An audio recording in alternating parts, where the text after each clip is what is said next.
हाँ, नमस्कार बच्चों।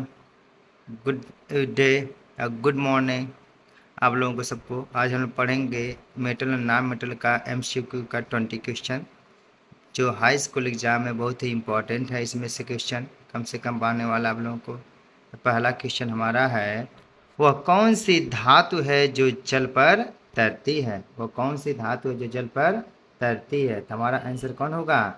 सोडियम। सोडियम क्या है? जल में तैरती है। जहीं सोडियम जल में आती है, विस्फोट के साथ क्या लगती है? आग लग जाती है। दूसरा क्वेश्चन है, कौन सा अधातु विद्युत का कुचालक है? कौन सी अधातु विद्युत का सुचालक है? अधातु किसे कहते हैं, पता है कि नहीं? अधातु क्या होते हैं? जिसमें विद्युत तथा ऊष्मा के कुचालक होते हैं। परंतु एक अपवाद इसमें भी है। अपवाद क्या चीज़ है? जो ग्रेफाइट होती है, जो पेंसिल के नोक जिससे पेंसिल हम लिखते हैं, वो एक अपवाद है जो विद्युत का क्या होती है? सुचालक होती है। कौन है? ग्रेफाइट। तीसरा क्वेश्चन क्या है? लोहे पर जंग लगने के लिए आवश्यक है। लोहे पर जंग लगने के लिए क्या चीज़ की क्या क्या आवश्यक है? तो सबसे पहले लोहे पर जंग लगने क्या का? ऑक्सीजन और नमी, या ऑक्सीजन और गर्मी, कार्बन डाइऑक्साइड और नमी, या केवल ऑक्सीजन? तो हमारा इसका आंसर होगा ऑक्सीजन और नमी। का आंसर होगा ऑक्सीजन और नमी। जो जंग लगने लोहे पर जंग, जैसे आप लोग छड़ है, ग्रिल है, इसे छोड़ देते हैं, पेंट ना करें, तो लोहे पर क्या होता है? वायु और जल के संपर्क में आते हैं, उस पर क्या लगता है? जंग लग जाता है। धीरे धीरे लोहा खराब हो जाता है। नेक्स्ट क्वेश्चन चौथा। चौथा हमारा क्वेश्चन क्या कह रहा है? चौथा क्वेश्चन है, धातु के अयस्क से शुद्ध धातु निकालने की प्रक्रिया कहलाती है। धातु के अयस्क से धातु के अयस्क से शुद्ध धातु निकालने की प्रक्रिया कहलाती है आसवन, धातु कर्म, परिशोधन, या अपघटन? तो क्या कहलाती है? इसका ऑप्शन होगा बी, धातु कर्म। ऑप्शन होगा धातु कर्म होगा ऑप्शन। क्लियर है? नेक्स्ट वीडियो में देखते हैं। नेक्स्ट हम आते हैं, कौन सी धातु तरल अवस्था में पाई जाती है? कौन सी धातु तरल अवस्था में पाई जाती है? आंसर हमारा कौन कौन होगा? आंसर कौन कौन होगा?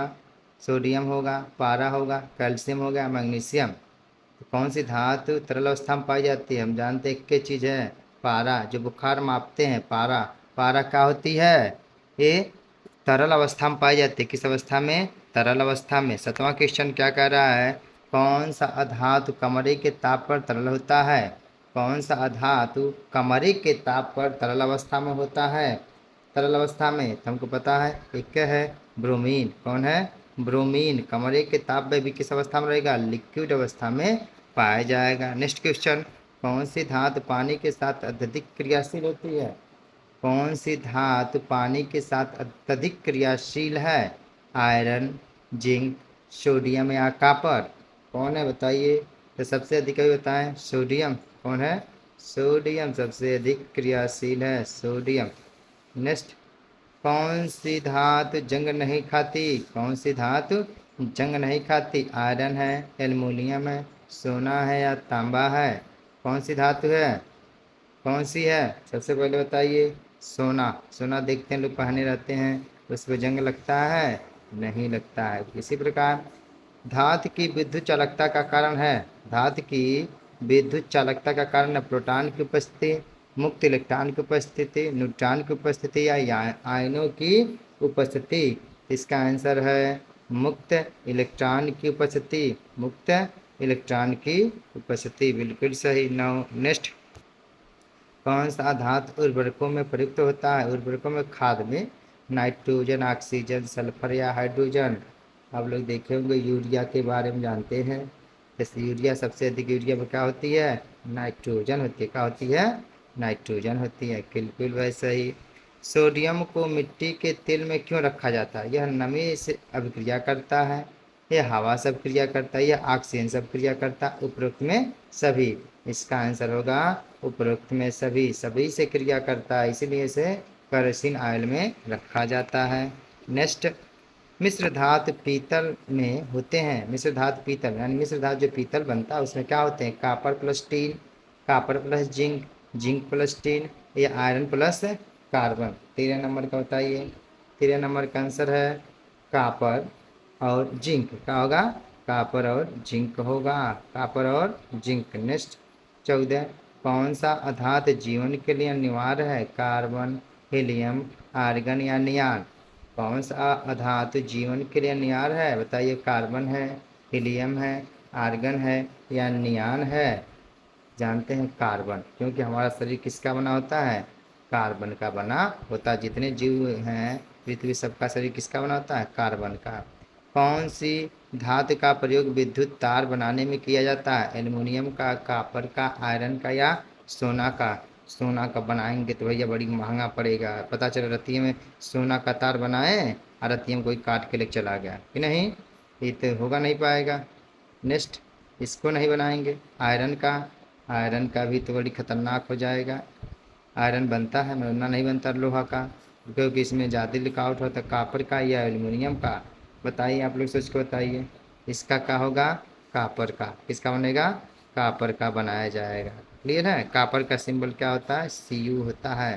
कौन सा धातु अयस्क बॉक्साइड है? कौन सा धातु का अयस्क बॉक्साइड है? 16वां नंबर बताइए, किसका है अयस्क? एल्युमिनियम। एल्युमिनियम का अयस्क क्या है? बॉक्साइड है। एल्युमिनियम का अयस्क क्या है? बॉक्साइड है। आयनिक यौगिक का एक गुण है। आयनिक यौगिक का एक गुण क्या? ऊष्मा चालकता, ऊंचा गलनांक, नरम और मुलायम, केवल वाष्पशील। आयनिक यौगिक का एक गुण कौन सा है?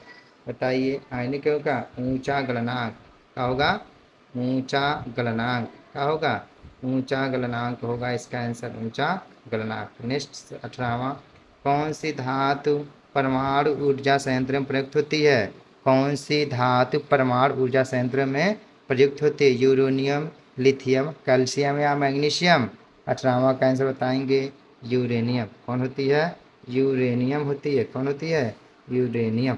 नेक्स्ट 19वां, धातुओं के क्षरण को रोकने के लिए तरीका है। धातुओं के क्षरण को रोकने के लिए क्या तरीका? ऑक्सीकरण, गैल्वेनाइजेशन, धातुकर्म या गलन? बताइए, इसका सबसे अच्छा तरीका है गैल्वेनाइजेशन, यानी मिश्र धातु बनाना, लेपिंग करके बना देना, गैल्वेनाइजेशन करते हैं। 20वां का आंसर क्या है? स्टील किस मिश्र धातु की बनी होती है? बताइए, स्टील किस मिश्र धातु की बनी होती है? कोई बताएगा? स्टील किस मिश्र धातु की बनी होती है? बताइए, इसमें से कौन सा ऑप्शन सही होगा? बता के फटाक से बताइए आप लोग, कौन होगा? Iron plus carbon, copper plus zinc, copper plus tin या आयरन या क्रोमियम? इसका आंसर क्या होगा? Iron plus carbon. क्या होगा? Iron plus carbon. Okay, thank you मेरे बच्चों।